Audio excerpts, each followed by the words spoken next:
Dr. Fauci says he believes that we won't reach herd immunity until kids can receive the vaccine. Well, there may be a little ray of hope as Pfizer is now saying their vaccines are 100% effective in kids aged 12 to 15. Joining us now to discuss is the CEO of GeoVax, David Dodd. David, welcome to the show.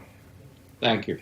So, David, is Pfizer correct here? Is it really 100% effective for young teens, people aged 12 to 15?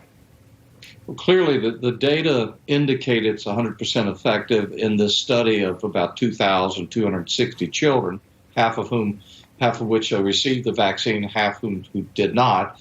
So it was 100% there. It needs to be further evaluated and validated, and then we need to look at younger age children also. But at least in a small trial of almost 2,300, it showed very promising and encouraging results. I was just going to, what he just said, though, younger children also. So how young do you think children should be to get this vaccine, and do you think that's necessary? Well, whether or not it's necessary probably is more of a question for public health authorities, because keep in mind, children have much stronger immune systems than adults. And the vast majority of hospitalizations and especially deaths occurred in populations that were 70 years of age and older, and very, very, very small percentage in young children. So, it's important to vaccinate to prevent infection, but in terms of risk of especially extreme morbidity or mortality is very small in children. I think one will want to evaluate from starting at 6 months of age and upwards for children.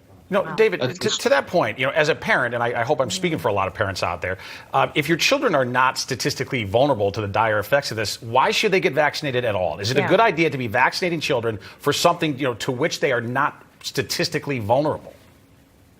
I think that's a good question. And it wades into a political arena, which I try to avoid, obviously being someone in industry. Well, we're dragging you there, David. Come on. We have a population that is at minimal to no, let's say very low risk. The question is, what is the risk of giving them the vaccine? And I look to the experts to help us understand it, not the companies developing the vaccines, but the independent public health people. Is it important to provide such a vaccine to 6-month-old children, or 1 year or 2 years? Yeah, because we're still trying to get adults vaccinated at this point. President Joe Biden making this ambitious announcement about vaccinating Americans during his first news conference a couple days ago. Listen.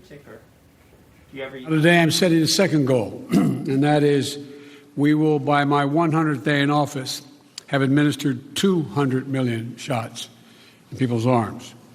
That's right, 200 million shots in 100 days. The 100 million in 100 days, we were already on track to meet that. Right. In fact, the last day of the former president's administration, we were doing that. But he's increased the numbers. Do you think that we are going to be able to do that? Well, we'll probably have the supply. If the manufacturing holds up, we'll have the supply. I personally feel and would wish that the sort of competitiveness of who can get the most vaccinations within a certain period of time would go away, and we talk about let's ensure that everybody who needs to be vaccinated and wants to be vaccinated are vaccinated in as quickly a time period as possible so that they have the lowest risk of hospitalization or death. That's what it's all about. That would make sense. All right. David Dodd of GeoVax, thank you so much for being our guest today. Appreciate it. Thank you.